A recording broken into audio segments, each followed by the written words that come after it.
আদৌ কি ফেসবুক থেকে ইনকাম করা সম্ভব? ফেসবুকের টাকা বাড়ি গাড়ি অনেক কিছুই করে ফেলেছি আমি, আজকে সবকিছুর অ্যান্সার দিব। হ্যালো এভরিওয়ান, আসসালামু আলাইকুম। আমি তোমাদের রাখি। কেমন আছো তোমরা সবাই? আমরা সবাই চাই ফেসবুক থেকে ইনকাম করতে, কিন্তু এটারও কিন্তু অনেকগুলো ধাপ আছে যেগুলো আমাদের মেনটেন করে চলতে হবে আর সুন্দরভাবে ভিডিও আপলোড দিতে হবে, তাহলেই কিন্তু ইনকাম করা সম্ভব। অনেক আপুরা এটাও আমাকে জিজ্ঞেস করে ঘরে বসে ইনকাম করা যায় কিনা। অবশ্যই যাবে, যদি তোমরা ভালোভাবে কাজ শিখে এবং বুঝে নাও, তাহলে কিন্তু তোমরা ঘরে বসে থেকে প্রতি মাসে 10,000 টাকা থেকে শুরু করে 1 লাখ টাকা পর্যন্ত ইনকাম করতে পারবে। অর্থের দিনলিপি পেজে তোমরা চাইলে টাইপিং এর পাশাপাশি আরো অনেকগুলো কাজ পেয়ে যাবে। এই কাজগুলো কিন্তু তোমরা ঘরে বসে থেকেই করতে পারবে। তোমরা তোমাদের কাজের ফাঁকে সময় বের করে যদি এই কাজগুলো করতে পারো, তাহলে কিন্তু মাস শেষে ভালো একটা অ্যামাউন্ট পেয়ে যাবে। কুইন্স অফ গোপালগঞ্জ গ্রুপে জয়েন হলে তোমরা দেখতে পারবে অসংখ্য আপুদের রিভিউ, যারা এই পর্যন্ত আর্নিং করছে। সবকিছুই কিন্তু তোমরা দেখে বুঝে যাচাই বাছাই করে নিতে পারবে।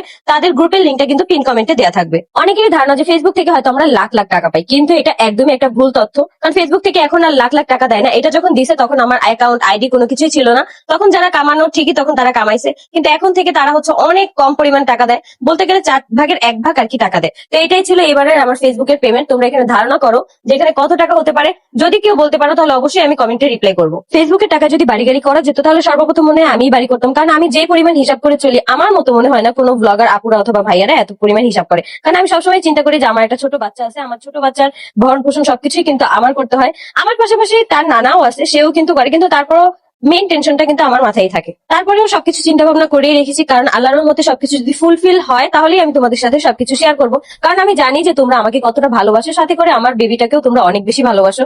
আমি যদি তোমাদের সাথে সবকিছু শেয়ার না করি, তাহলে কাদের সাথে করবো? তোমরাই আমাকে ভালোবেসে আজকে এই পর্যন্ত নিয়ে আসছো। তো সর্বপ্রথম কিন্তু তোমরাই জানতে পারবে, আমি তোমাদেরকে সেই সুখবরটা দিব। তো এই যে আজকে আয়েশের জন্য টাকা পেয়ে আমি সর্বপ্রথম এই কাজটা করে থাকি। আয়েশের খাবার দাবার সবকিছুই কিন্তু আমি আগে আগে নেই, কারণ আমার মেইন টার্গেটই থাকে যে ফেসবুকের পেমেন্টটা যখনই ঢুকে তখনই আমি আয়েশের জন্য মানে মান্থলি পারি বা অর্ধেক মাসের পারি, সবকিছু কিন্তু আগে আগে কেনাকাটা করার, তারপরে হচ্ছে বাদ বাকি সবকিছু। অনেকে তো এটাও ভাবে যে আমার বাবা হয়তো সংসারের জন্য কোনো খরচই করে না, কিন্তু এটা একদমই ভুল ধারণা। কারণ আমাদের সংসারে আমরা 5 জন আর কি থাকি। তো এই 5 জনের খাবার দাবার, বাসা ভাড়া, আরো অনেক কিছুর খরচ থাকে একটা সংসারে। তো সবকিছুই কিন্তু আমার বাবাই করে থাকে। আমি টুকিটাকি আমার সামর্থ্য যতটুকু হয় ততটুকুই কিন্তু আমি দেই।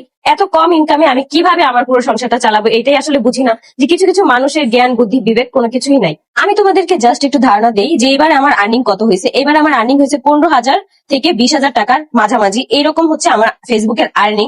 এতটুক ইনকামে যে আমি কি কি করবো আমি নিজেও আসলে মাঝে মাঝে বুঝতে পারি না। তো যাই হোক, আল্লাহর রহমতে ভালোই চলতেছে। আল্লাহ তাআলা যেভাবে রাখছে এইভাবেই আলহামদুলিল্লাহ। অনেক মানুষের অনেক অনেক টাকা আছে, কিন্তু তারপর মানসিক শান্তি নেই। আমি সবসময় চাই যে মানসিক শান্তি, আমার যদি কম টাকাও থাকে এটা নিয়ে আমি সবসময় সুখী থাকতে চাই। তো এই যে এই খুশিতে আজকে মিষ্টি নিয়ে আসছি, তো মিষ্টি খাবো সবাই মিলে। ফেসবুকের আর্নিং নিয়ে অনেক অনেক আপুদের প্রশ্ন ছিল, আজ কিন্তু আমি সবটাই ক্লিয়ার করে দিলাম আর A to Z সবকিছুই কিন্তু বলে দিলাম। আশা করি এই প্রশ্নগুলো এখন আর আপুদের থাকবে না। তো এই যে বাদ বাকি যত টাকা ছিল, এখন আমি সবকিছু আজকে দিয়ে দিব, কিন্তু আজ কোনোভাবেই নিতে রাজি না। আমি সবসময় চাই আমার ছেলের যাতে কোনো কিছুতে অপূর্ণতা না থাকে। আমি আমার সর্বদা দিয়ে চেষ্টা করি আমার ছেলেকে ভালো রাখার জন্য। ছেলেকে ভালো রাখার পাশাপাশি আমি সবসময় চেষ্টা করি আমার পরিবারকেও ভালো রাখার। আলহামদুলিল্লাহ, আল্লাহ আমাকে যতটুকু তৌফিক দিছে, আমি কিন্তু আমার পরিবারকে নিয়ে অনেকটাই ভালো আছি তোমাদের দোয়া এবং ভালোবাসায়। আজকের ব্লগটা কেমন লাগলো অবশ্যই